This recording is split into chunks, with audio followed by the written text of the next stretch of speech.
15 شعبان کی جو رات ہے اور 15 شعبان کا روزہ، اس کے حوالے سے بہت زیادہ لوگ سوال پوچھ رہے ہیں، تو میں نے ارادہ کیا میں ایک کلپ ریکارڈ کروا دوں۔ اس میں جو بھی میری ٹوٹی پھوٹی تحقیق ہے، جو میں نے احادیث دیکھی اس بارے میں اور جو علماء کے اقوال دیکھے اور جتنا میں اس کی ریسرچ کر سکا ہوں، اس کا ایک خلاصہ آپ کے سامنے رکھ دوں۔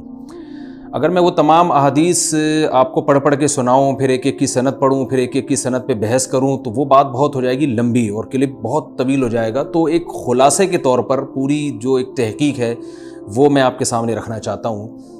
تو 15 شعبان کی جو رات ہے، جس کو شب برات کہا جاتا ہے، اس کا نام شب برات کسی بھی حدیث سے ثابت نہیں ہے، اس لیے عرب اس کو اکثر لیلۃ النصف من شعبان کہتے ہیں کہ شعبان کے جو نصف ہے اس کی رات۔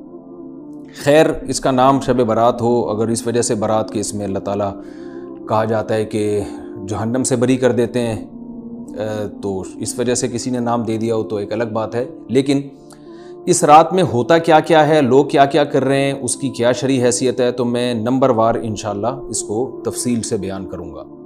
کچھ چیزیں تو ایسی ہیں جو بالکل ہی غیر ثابت ہیں۔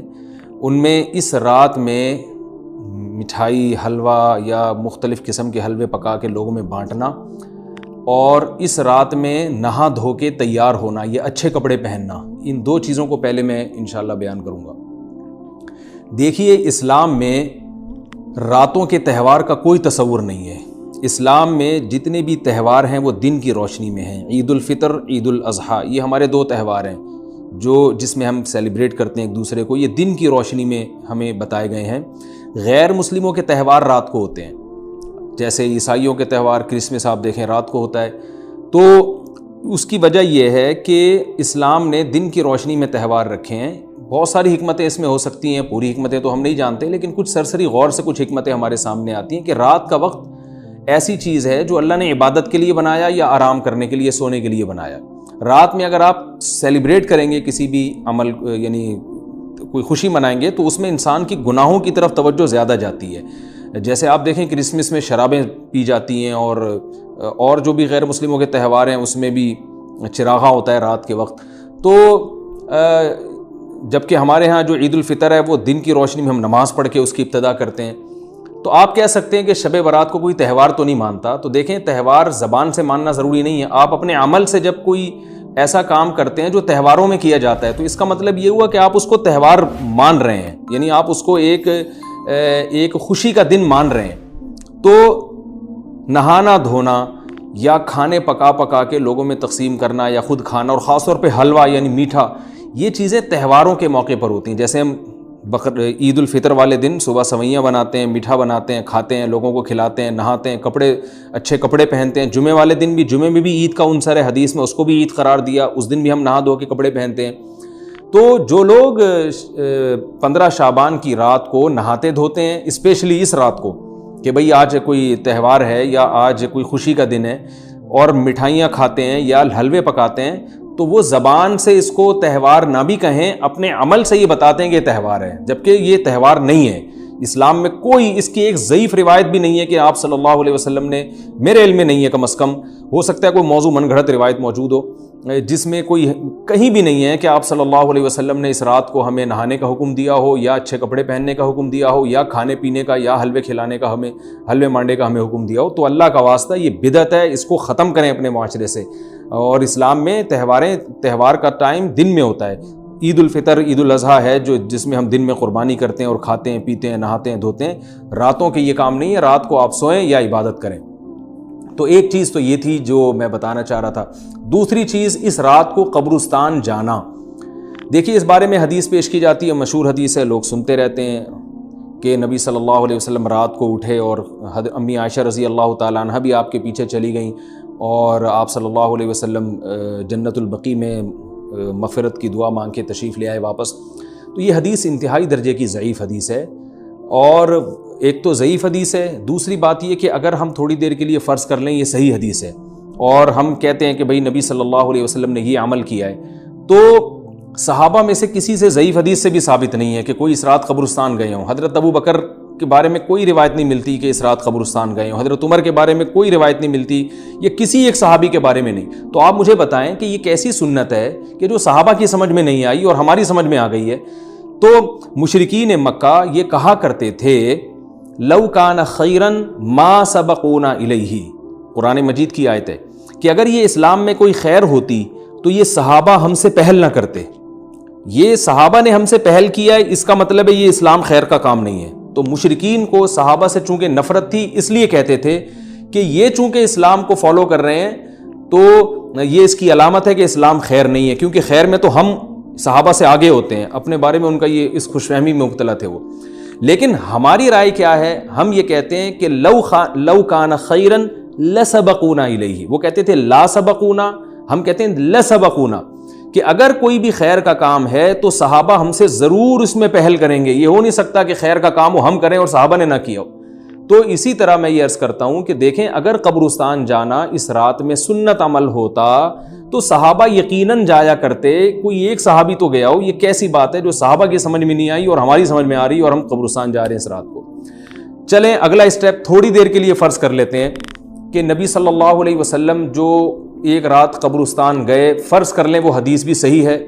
یہ بھی فرض کر لیں کہ صحابہ اگرچہ نہیں گئے مگر ہم صحابہ سے بھی زیادہ آگے نکلنے کی کوشش کرتے ہیں اور صحابہ کو سمجھ میں نہیں آیا، ہمیں سمجھ میں آ گیا. تو چلیں فرض کر لیں تھوڑی دیر کے لیے کہ اس رات کو جانا ہم سنت مان لیتے ہیں، آپ کے دلائل ہم مان لیتے ہیں اور صحابہ کی سمجھ میں نہیں آئے لیکن ہماری سمجھ میں زیادہ آ رہا ہے. ہم فرض کر لیتے ہیں، مان لیتے ہیں کہ اس رات قبرستان جانا سنت ہے. تو آپ مجھے بتائیں نبی نے جو عمل جس طرح سے کیا ہو اس طرح سے سنت ہوگا یا آپ اپنی طرف سے، جس کو ہم پشتوں میں کہتے ہیں اخپل طریقے سے کرنا سنت ہے؟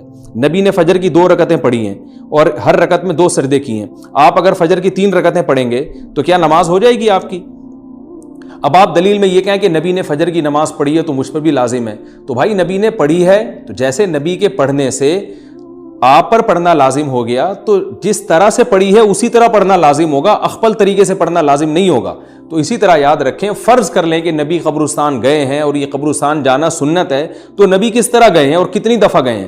نبی رات کو چپکے سے اٹھ کے گئے ہیں، کوئی کسی کو آپ نے جمع نہیں کیا، کسی کو بتایا تک نہیں، جو اس حدیث سے پتہ چل رہا ہے ہمیں. اگرچہ یہ ضعیف حدیث ہے لیکن فرض کر لیں یہ صحیح ہے. تو کہیں پتہ بھی نہیں چل رہا، چپکے سے قبرستان گئے اور چپکے سے واپس آئے اور پوری زندگی میں ایک دفعہ گئے. جبکہ ہمارے ہاں ہر سال قبرستان میں لوگ جا رہے ہیں، جب بھی شب برات آتی ہے لوگ قبرستان جاتے ہیں ہر سال. نبی ایک دفعہ گئے اور آپ ہر سال جا رہے ہیں. نمبر 2، جاتے جتھوں کی شکل میں، نبی تو چپکے سے گئے ہیں.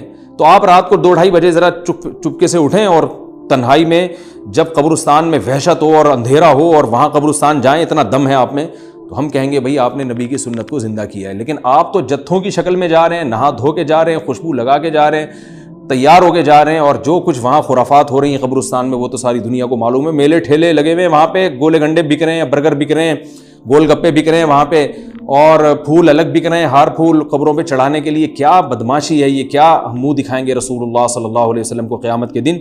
آپ کے سامنے کیا وہ حدیث نہیں ہے کہ نبی صلی اللہ علیہ وسلم نے فرمایا کہ روایت میں آتا ہے کہ کچھ لوگ قرب میدان حشر میں آئیں گے تو ان کے چہرے ایسے ہوں گے جیسے میری امت کے چہرے ہوتے ہیں، میری امت کی شکل ہوتی ہے. حدیث کا مفہوم میں بیان کر رہا ہوں. تو جب وہ حوض کوثر کا پانی پینے کے لیے میرے پاس آئیں گے تو فرشتے ان کو بھگائیں گے، سحقن سحقن. تو آپ صلی اللہ علیہ وسلم پوچھیں گے یہ تو میری امت ہے، آپ تو فرشتے کیا کہیں گے کہ یہ آپ کی وہ امت ہے جنہوں نے آپ کے دنیا سے جانے کے بعد دین میں ایسی چیزیں ایجاد کر لی تھیں جن کا آپ نے حکم نہیں دیا. تو آپ کیا فرمائیں گے؟ سحقن سحقن، دور کرو ان سے. تو ایسا نہ ہو کہ ہم قیامت کے دن رسول اللہ صلی اللہ علیہ وسلم کی شفاعت سے محروم ہو جائیں. تو اللہ کا واسطہ قبرستان مت جائیں اس رات، گھر میں بیٹھیں آرام سے، یہیں بیٹھ کے میت کے لیے مغفرت کی دعا کریں.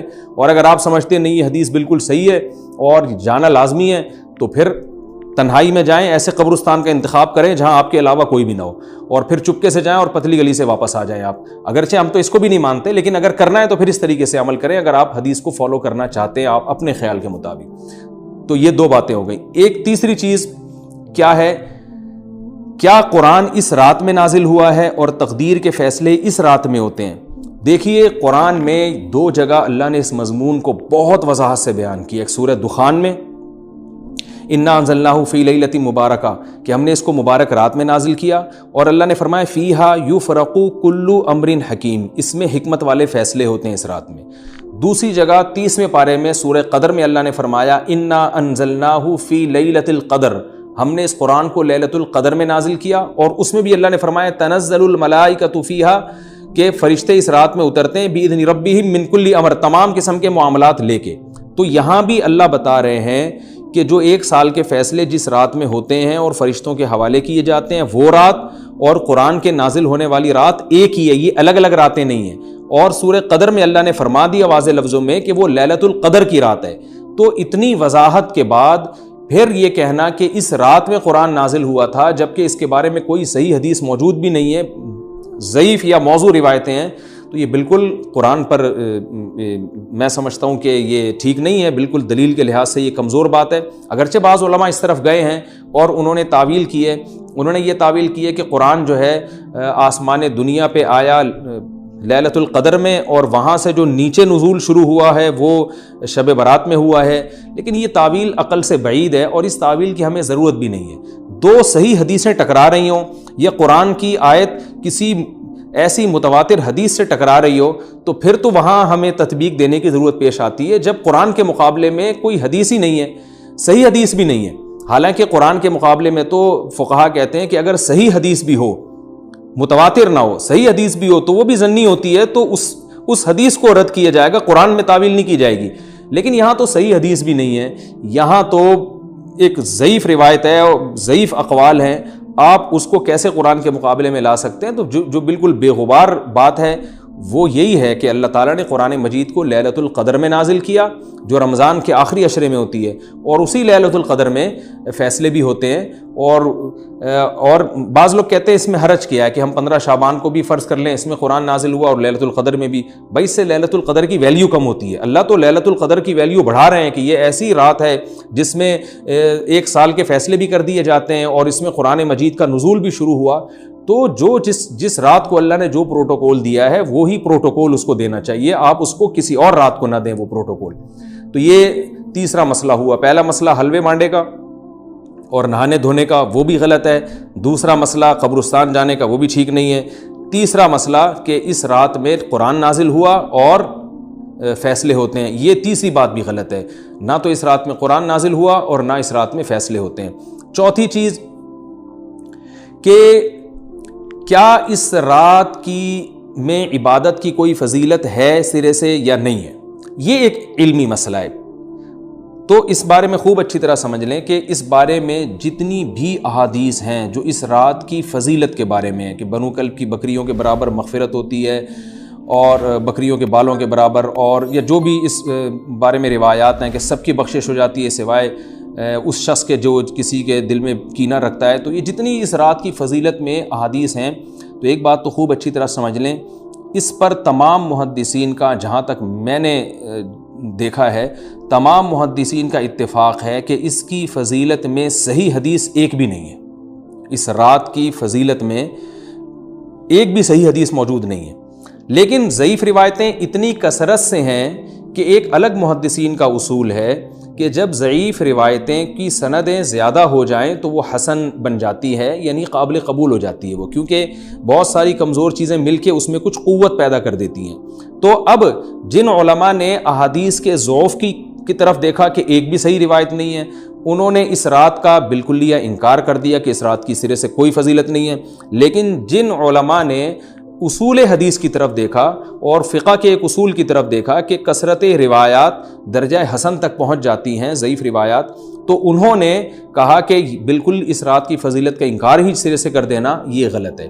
تو جمہور اس طرف گئے ہیں کہ اس رات کی فضیلت کا بالکلیہ انکار کر دینا یا اس کی عبادت کی فضیلت کا بالکلیہ انکار کر دینا یہ ٹھیک نہیں ہے، لیکن کچھ علماء، وہ بھی بڑے محقق علماء ہیں، وہ اس طرف گئے ہیں کہ اس رات کی سرے سے کوئی فضیلت اسلام میں ہے ہی نہیں۔ اب میں دونوں طرف کے علماء کا کچھ تھوڑا سا تجزیہ پیش کرتا ہوں۔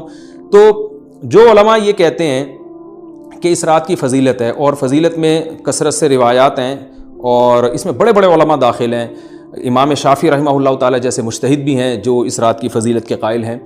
باقی ائمہ سے مجھے جو ہے نا امام ابو حنیفہ سے کچھ نہیں ملا اس رات کی فضیلت کے بارے میں، اور امام احمد ابن حنبل سے بھی مختلف روایات ملی ہیں، اس لیے میں جزم سے کسی اور امام کے بارے میں نہیں کہہ سکتا، لیکن امام شافعی سے بہرحال اس کی فضیلت صراحتاً منقول ہے، اگرچہ انہوں نے بھی اعتراف کیا ہے کہ اس کی روایات کے بارے میں جتنی اس بارے میں روایات ہیں وہ ضعیف ہیں، لیکن وہی ایک اصول ہے کہ جب ضعیف روایات بہت کثرت سے ہوتی ہیں تو درجہ حسن تک پہنچ جاتی ہیں۔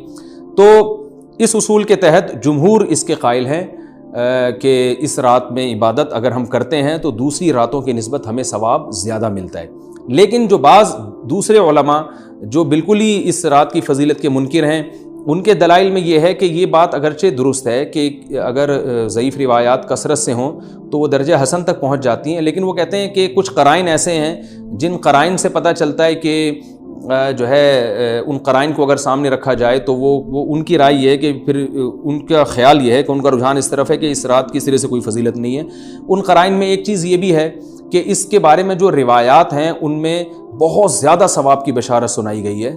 تو بعض محدثین کا یہ اصول ہے کہ کسی رات کے بارے میں یا کسی خاص عمل کے بارے میں بہت زیادہ کہیں غلو ہوتا ہے یا مبالغہ ہوتا ہے، غلو تو نہیں کہہ سکتے، تو یہ خود ایک اس طرف اشارہ ہوتا ہے کہ یہ ایک ضعف ہے، اگرچہ یہ کوئی اتنی مضبوط بات نہیں ہے، لیکن بہرحال جو علماء اس کی فضیلت کے بالکل منکر ہیں ان کی ایک دلیل میں آپ کے سامنے پیش کر رہا ہوں۔ دوسری بات یہ ہے کہ جو علماء اس کی فضیلت کے بالکل بھی قائل نہیں ہیں، ان کی ایک بڑی دلیل یہ بھی ہے، جن میں ہمارے شیخ حضرت مفتی رشید احمد صاحب رحمہ اللہ تعالیٰ بھی تھے۔ اگرچہ انہوں نے اس بارے میں کوئی صراحتاً فتویٰ نہیں دیا، لیکن وہ یہ اشکال ظاہر کیا کرتے تھے کہ شریعت میں جب بھی کسی وقت کی یا کسی خاص رات کی کوئی فضیلت آتی ہے تو اللہ تعالیٰ اس کو جو ہے وہ اس کا صحیح ٹائم نہیں بتاتے، بلکہ اس میں اختلاف ڈال دیتے ہیں۔ اس کی مثال ایسے جیسے جمعے کے دن حدیث میں آتا ہے کہ ایک وقت جمعے میں ایسا آتا ہے جس میں دعا لازمی قبول ہوتی ہے، اب ظاہر ہے وہ بڑا فضیلت کا وقت ہے، تو وہ وقت ہمیں متعین طور پہ بتایا نہیں گیا ہے، اس لیے علماء کا اس میں اختلاف ہوا۔ بعض نے کہا عصر کے بعد، بعض نے کہا کہ 2 خطبوں کے درمیان۔ لیلۃ القدر کو دیکھ لیں، لیلۃ القدر کی فضیلت میں قرآن بھی ہے، بہت ساری احادیث ہیں، لیکن لیلۃ القدر کی رات ہے کون سی یہ اللہ نے اس میں ابہام ڈال دیا۔ طاق راتوں میں 21 بھی ہو سکتی ہے، 23 بھی ہو سکتی ہے، بعض بلکہ حدیث سے 22ویں رات کا بھی ہونا ثابت ہے، زیادہ امکان 27ویں رات کا ہوتا ہے، تو وہ متعین نہیں ہے۔ تو جو علماء کہتے ہیں اس کی سرے سے کوئی فضیلت ہی نہیں ہے، ان کا رجحان وہ ان کی ایک یوں سمجھیں کہ دلیل تو نہیں لیکن ایک استئناس کہتے ہیں اس کو، کہ اس سے ان کے اس نظریے کو تقویت ملتی ہے کہ اگر یہ اس کی اتنی زیادہ فضیلت ہے تو اس کی تعیین میں اختلاف بالکل بھی نہیں ہے۔ تو یہ وہ کہتے ہیں کہ یہ مزاج شریعت کے خلاف ہے، اور تعیین میں اختلاف ہوتا کیوں ہے؟ علماء نے بیان کیا اگر لیلۃ القدر کو متعین طور پہ بیان کر دیا جاتا نا کہ یہی لیلۃ القدر ہے تو بہت ساری اس میں جو ہے نا حکمتیں فوت ہو جاتی، جن میں ایک یہ بھی کہ اس رات میں جہاں عبادت کا ثواب بہت ہے، گناہ کا عذاب بھی بہت ہے۔ پھر اگر اس رات میں کوئی گناہ کرتا تو وہ اللہ کے عذاب سے نہ بچ پاتا، کیونکہ وہ اللہ متعین کر دیا کہ یہ لیلۃ القدر ہے، تو کیسے تم اس میں گناہ کر رہے ہو؟ اب معاملہ اللہ نے مبہم رکھ دیا کہ بھئی یہ بھی ہو سکتی ہے تو اگلے دن بھی ہو سکتی ہے۔ اور ایک فائدہ یہ بھی اس میں رکھا متعین نہ کرنے میں کہ لیلۃ القدر انہی کو ملے جو تلاش کریں، جو پورا عشرہ جاگیں گے ان کو لیلۃ القدر ملے گی۔ اگر اللہ اسپیسیفک دن بتا دیتا کہ 21ویں ہے، 23ویں ہے یا 25ویں ہے یا 22ویں ہے تو بہت سارے لوگوں کو لیلۃ القدر مل جاتی۔ تو اللہ نے جو مبہم رکھا ہے نا، تو ایک رات کی فضیلت اللہ نے بڑھا دی مگر اس کی تعیین میں ابہام پیدا کر دیا تاکہ جو پورا عشرہ جاگے گا اسی کو لیلۃ القدر ملے گی، اس کے علاوہ ہر آدمی کو نہ ملے۔ وہ ایک اللہ کی ایک حکمت ہو سکتی ہے اس میں۔ تو یہ 2 حکمتیں ہیں کہ اس میں گناہ اگر کوئی کرے تو اس پر عذاب نہ آ جائے، کیونکہ اگر متعین کر دیا جائے گا تو پھر گناہ کیسے تم کر رہے ہو اس رات میں، تو اللہ نے اس میں بھی ابہام پیدا کر دیا۔ جو گناہ کرنے والا ہے اگرچہ وہ بڑا گناہ گار ہے اس رات میں، چاہے وہ رمضان کا آخری عشرے میں کسی رات میں بھی گناہ کرتا ہے، لیکن کم از کم اتنا عذر تو ہے کہ اس کو کیا پتا تھا کہ یہ آج لیلۃ القدر ہوگی۔ تو جو 15 شعبان کی رات ہے اس کی بہت زیادہ فضیلت ہے، تو پھر یہ رات کو متعین کیوں کر دیا گیا؟ یہ ان علماء کی دلیل میں بیان کر رہا ہوں جو اس کی فضیلت کے بالکل بھی قائل نہیں ہیں، لیکن بہرحال حقیقت یہ ہے کہ جمہور علماء اس کی فضیلت کے قائل ہیں، کیونکہ یہ جو میں نے دلائل دیے کہ وہ علماء جو اس کی فضیلت کے سرے سے منکر ہیں ان کے یہ دلائل کو ہم دلیل نہیں کہیں گے بلکہ استئناس کہیں گے، کہ استئناس کہتے ہیں کہ ایک چیز استدلال نہیں ہے بلکہ ان اپنے نظریے کی تقویت کے طور پر ایک چیز کو پیش کر دینا جس سے یہ لگتا ہو کہ واقعی یہ صحیح کہہ رہے ہیں، اس کو استئناس کہتے ہیں۔ میں جو آسان لفظوں میں سمجھانے کی کوشش کر رہا ہوں، اور ایک استدلال کہتے ہیں کہ ایک ریسرچ کو، ایک پوری تحقیق کو۔ تو جمہور کا مذہب ایک اصول پر مبنی ہے کہ بھئی اتنی ساری روایات ہیں اور ضعیف ہیں، ان میں ٹھیک ہے کچھ موضوع بھی ہیں لیکن بہت ساری ایسی ہیں جو موضوع بھی نہیں ہیں، تو ضعیف روایات ہیں جب اتنی کثرت سے ہیں اور اس میں ہے بھی عبادت کا تذکرہ تو عبادت کرنے میں کوئی حرج بھی نہیں ہے، تو لہذا انہوں نے اس کو جو ہے نا اس کو دلیل بنایا ہے اور اصول کے لحاظ سے یہ بات درست ہے۔ تو اس اصول کو اگر کوئی فالو کرنا چاہے تو اس رات کی عبادت اس کے لیے بالکل ٹھیک ہے اور اللہ کی رحمت سے امید ہے کہ اس میں اس کو ثواب زیادہ ملے گا۔ تو جمہور ایک طرف ہیں اور بعض علماء دوسری طرف ہیں، تو یہ میں نے صرف اس لیے بیان کر دیا کہ اس رات کی فضیلت میں اتفاق نہیں ہے بلکہ مختلف فی ہے، مجتہد فی ہے، اختلاف رائے اس میں ہو سکتا ہے۔ تو اگر کوئی عالم اس رات کی فضیلت کا بالکلیہ انکار کرے اور ان علماء کا بھی احترام کرے جو اس رات کی فضیلت کے قائل ہیں، تو پھر اس عالم پر رد کرنے کا حق نہیں ہے۔ دوبارہ میں اپنی بات کو ریپیٹ کرتا ہوں، اگر کوئی عالم یہ کہے کہ اس رات کی سرے سے کوئی فضیلت نہیں ہے تو اس عالم پر طعن و تشنیع جائز نہیں ہے، کیونکہ ان کے بھی کچھ نہ کچھ استدلالات ہیں۔ ہاں اگر کوئی عالم اس رات کی فضیلت کا انکار کر کے جمہور کے مذہب کو بالکل غلط قرار دیں اور اس عمل کو یہاں اس رات کی عبادت کو بالکل بدعت قرار دیں اور جو اس رات میں عبادت کر رہے ہیں یا اس کی فضیلت کے قائل ہیں ان کو بدعتی قرار دیں، تو یہ غلو ہو جائے گا، یہ زیادتی ہو جائے گی جو کہ بالکل غلط ہے۔ کیونکہ جب دونوں طرف دلائل ہیں تو اعتدال والی رائے اختیار کرنی چاہیے، اور کسی ایک طرف بہت زیادہ جھکاؤ یا کسی ایک کو 100% غلط قرار دے دینا، بدعتی قرار دے دینا، یہ درست نہیں ہے۔ تو ہماری قوم میں ایک مزاج ہے کہ بس اپنی رائے کو مسلط کرتے ہیں اور دوسرے کی رائے کو مانتے ہی نہیں۔ تو عوام کے لیے کیا ہے؟ لوگ کہتے ہیں مفتی صاحب کنفیوز کر دیا آپ نے، تو لٹکا کے چھوڑ دیا ہمیں۔ بھائی میں کنفیوز نہیں کر رہا، عوام جمہور کے مذہب کو فالو کرے گی، جمہور میں بڑے بڑے علماء ہیں، وہ اس کی فضیلت کے قائل ہیں اور وہ اس کے قائل ہیں کہ اس رات میں عبادت کرنی چاہیے، تو آپ جمہور کے مذہب کو فالو کر سکتے ہیں۔ تو اب یہ بات تو ہو گئی جمہور کا مذہب، میں نے آپ کو بتایا کہ وہ اس رات میں فضیلت کے قائل ہیں کہ اس رات میں عبادت کرنی چاہیے، لیکن کیسے کرنی چاہیے اس پر تمام علماء کا اتفاق ہے کہ مسجد میں جتھے بنا کے جانا یا اجتماعی عبادت کرنا یہ بالکل بدعت ہے، بالکل ناجائز ہے۔ اسی طرح کوئی مخصوص قسم کی نماز پڑھنا کہ پہلی رکعت میں یہ والی صورت تو دوسری میں یہ والی صورت تو تیسری میں یہ والی صورت، یہ بالکل بدعت ہے۔ صلاۃ التسبیح کی جماعتیں بدعت ہیں۔